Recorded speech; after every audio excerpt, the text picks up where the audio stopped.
So we've previously discussed what infinite series were, basically adding an infinite number of terms that are in a sequence. And now we're going to take a closer look. So the general strategy for dealing with infinite series is to do what? Is to consider the sequence of partial sums. Okay, the partial sum here, adding the first, if we like, n terms, because we're starting from 0. So the first n terms will be this sum here. And we could now, using this sequence of partial sums, this is just a sequence, even though each term in the sequence involves a sum of terms of another sequence, okay? Well, this is a sequence, and so we could view the infinite series as the limit of the sequence of partial sums. So let's pay attention to one particular series, the geometric series, the geometric sum and series, and that shows up a bunch. So what is a geometric sum?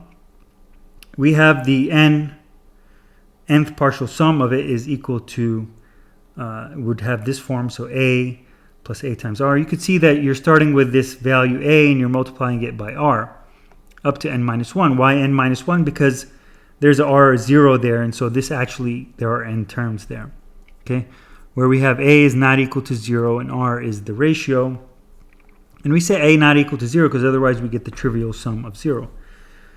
Notice that if we take this and multiply it by r, okay, and subtract it from s sub n, we get that, which allows us to then algebraically solve for s sub n, and we get that form there. So it's a clever little trick to get the partial sums, a formula for the partial sums, okay? And let's take a look at this theorem. So let a not equal to 0 and r be any real number. If r is strictly less than 1, then the geometric series equals a 1 over 1 minus r. If the absolute value of r is greater than or equal to 1, the series diverges. So we need the absolute value of r being strictly less than 1 for this series to converge. And how that's obtained, I mean, you could take a limit of s sub n as n goes to infinity and take a look at what happens there. Okay, the only sort of place where the n shows up is over here. And you could see that if r is, the absolute value of r is strictly less than 1, then that term shrinks to 0, and you end up, this needs to be 1 minus r. You'll end up with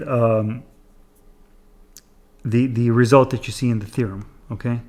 On the other hand, if r was equal to 1, you know, this formula doesn't quite work because you get that divergence there, okay? But you could sort of rationalize that if r was 1, then you're adding an infinite number of a's, and that you know, if a is not equal to 0, then that just grows without bound. So the magnitude when the absolute value of r is 1, we start getting divergences, and greater than 1 is obvious that we'll get a divergence. So evaluate the following geometric series, or state that the series diverges. So let's take a look at this first one there. Here we have, we could frame it in the language of geometric series, and we'll have that r is equal to 1.1, which is greater than or equal to 1, so the series diverges by the theorem that we have above there. What about this one? Now, this is just a problem of notation. E to the minus k could be written this way, okay?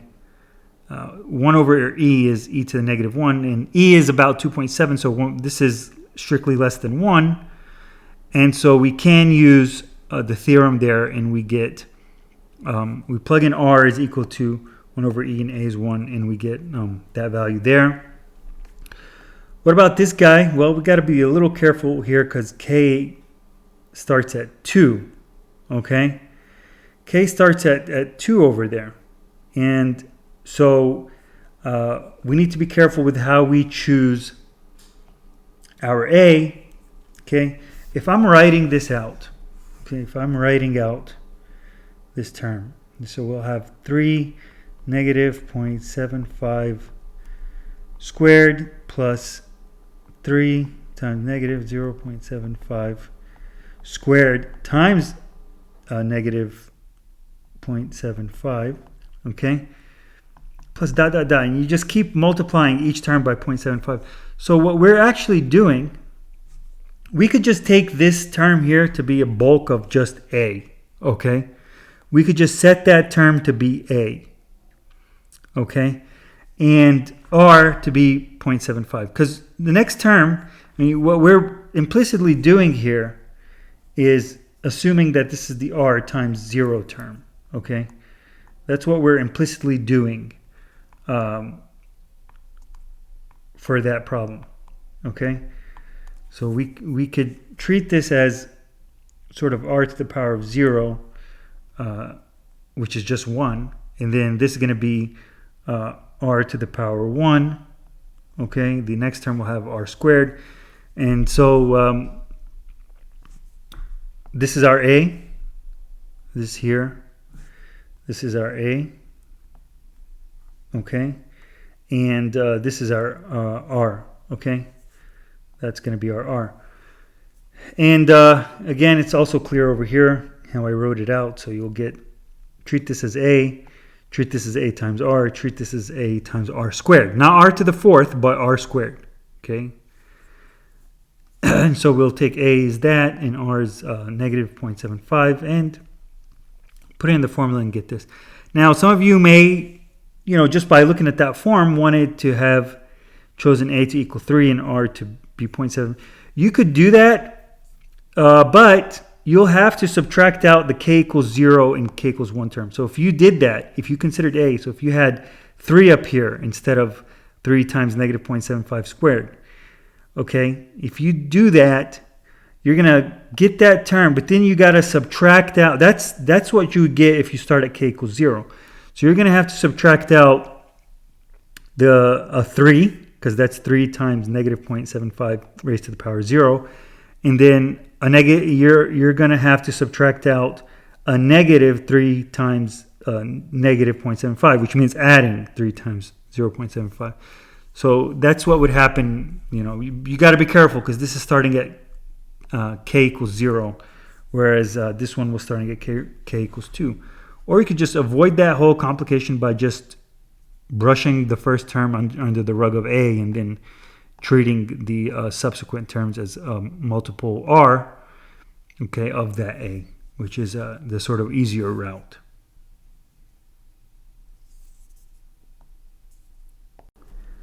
So let's take a look at an example where we're dealing with decimals.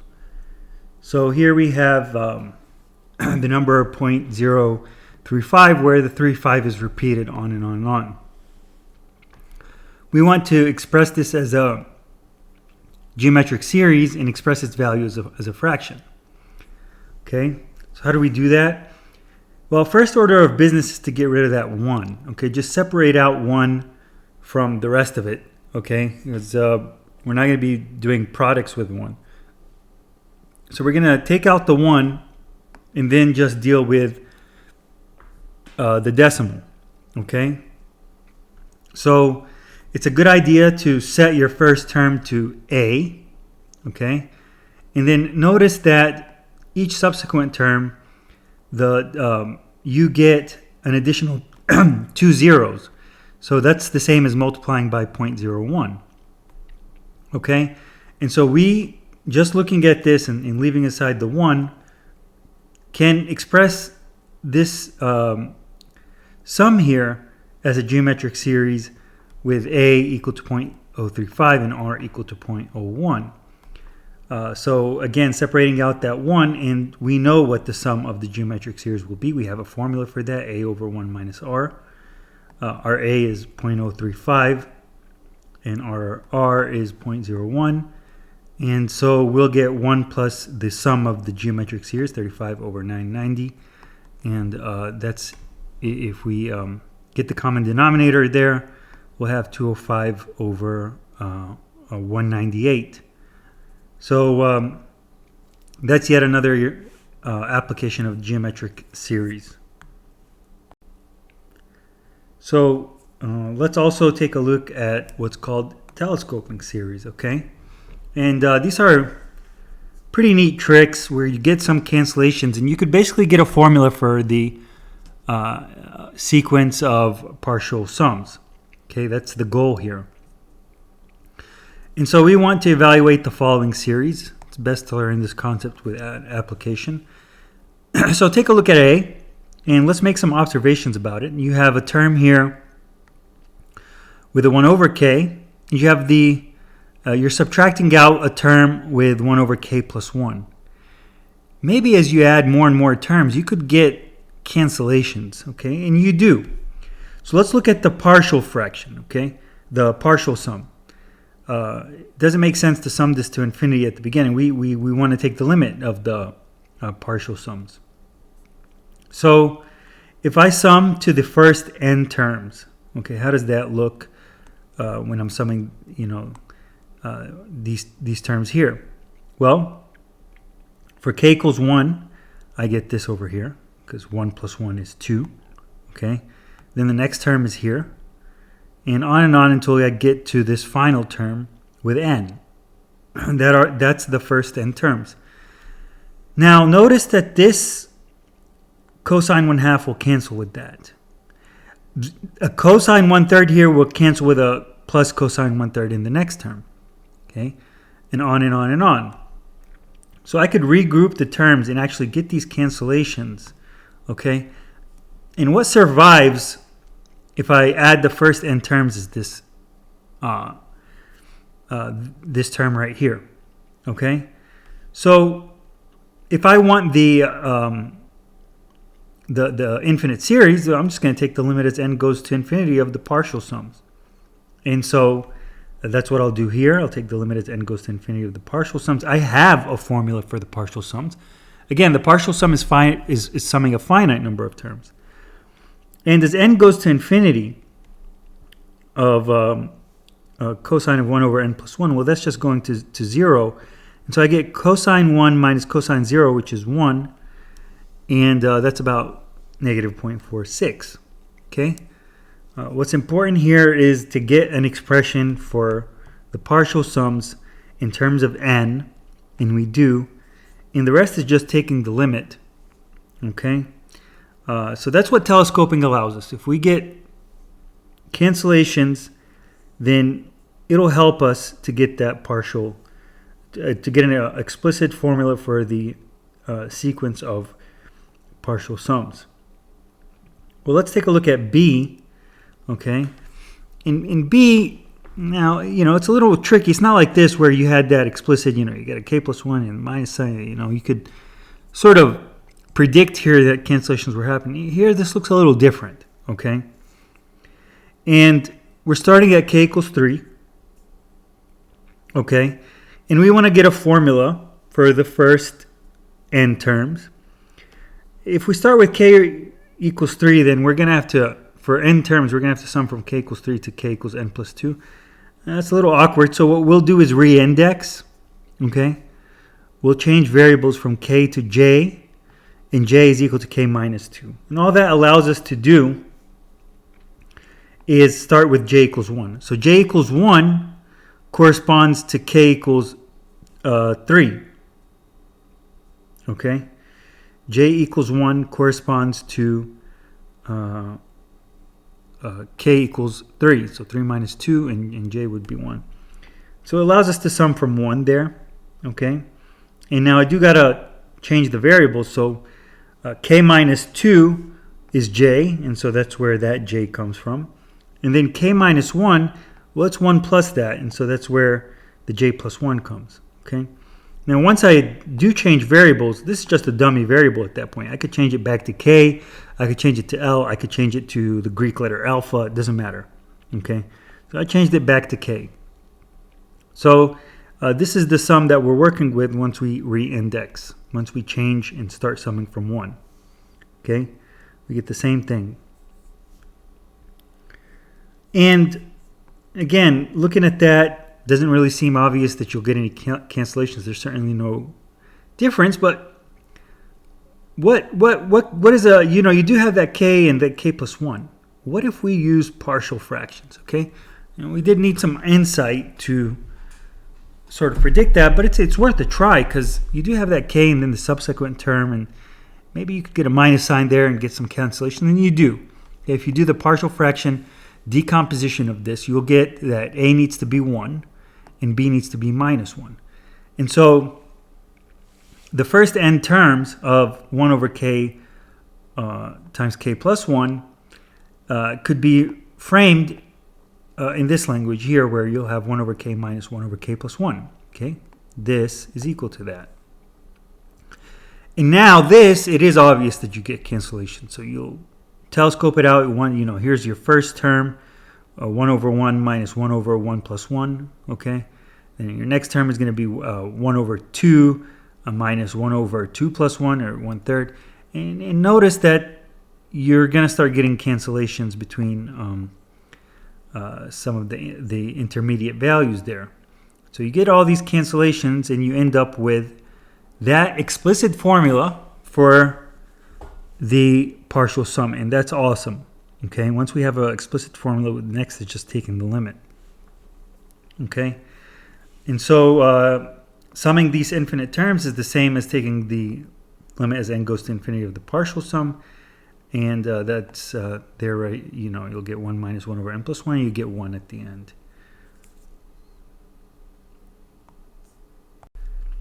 So let's look at some properties of convergent sequences, convergent series. Okay, so here's a theorem that gives you the properties of convergent series. So if you have that your series converges to A, okay, and C is any real number, then the series, the infinite series where you have C times A, converges to C capital A. Okay, so if you take a constant and you multiply each term by that constant, then you could basically factor out that C and sum the infinite series, and you'll get A. Okay, by assumption there, so you'll get CA. If the infinite series, and here we're not writing infinity and k equals 1 to infinity, and but that's assumed. Okay, and we don't write it here just because it's not really necessary that k starts from 1 or 0, so we leave it general, but this is for infinite series here. If this diverges, then c times ak will diverge for any real number not equal to 0. Okay, if it is 0, then you're getting 0 and you get the trivial sum. If the infinite series converges to A and B converges to B, then adding or subtracting these terms and then summing, you'll get A plus B. And if one of them diverges, so if the infinite series A diverges and the infinite series B converges, what happens when you add those? Well, then, or add or subtract, then the sum will diverge. That A's behavior will dominate there. If M is a positive integer, then the sum from k equals 1 to infinity of AK and the sum k equals m to infinity either both converge or both diverge. And what that means is that the convergence of a series does not depend on a finite number of terms. Here we just basically took out the first m minus 1 terms, okay? So the series convergence does not depend on a finite number of terms added or removed from the series. However, the value of the convergent series does change if non-zero terms are added or removed, okay? So this just goes to tell you that with convergence, what matters is the asymptotic behavior. What happens as you go towards infinity? Okay, adding or subtracting a finite number of terms does nothing to the convergence. Okay, so let's take a look at an example. Evaluate the following infinite series.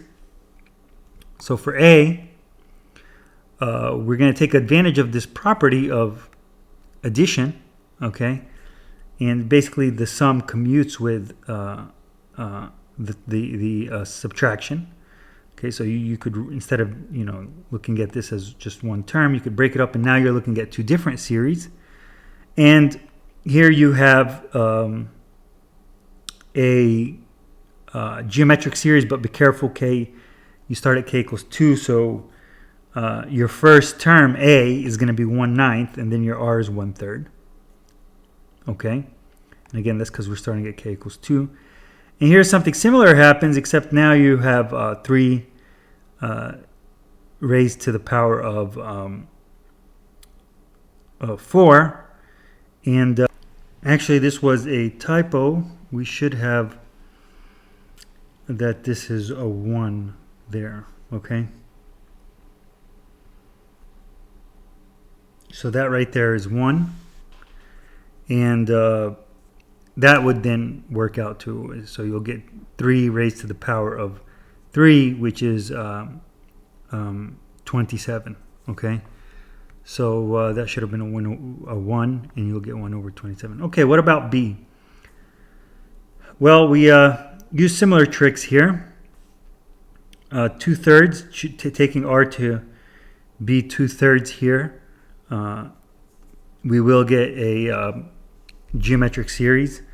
Okay, we could have actually factored out that 5 too and taken advantage of that first property. And we'll get that sum. Now what about this next term here? Well, you could take out a 7 to the minus 1 there, and you'll get 7 to the minus 1 is 1 over 7. That's where that's coming. Now 7/6, that's greater than or equal to 1, right? That's greater than or equal to 1. And so that's going to be divergent. And so what happens when you add a convergent series to a divergent series? Well, the sum will diverge, or the sum or difference will diverge. And so this series diverges.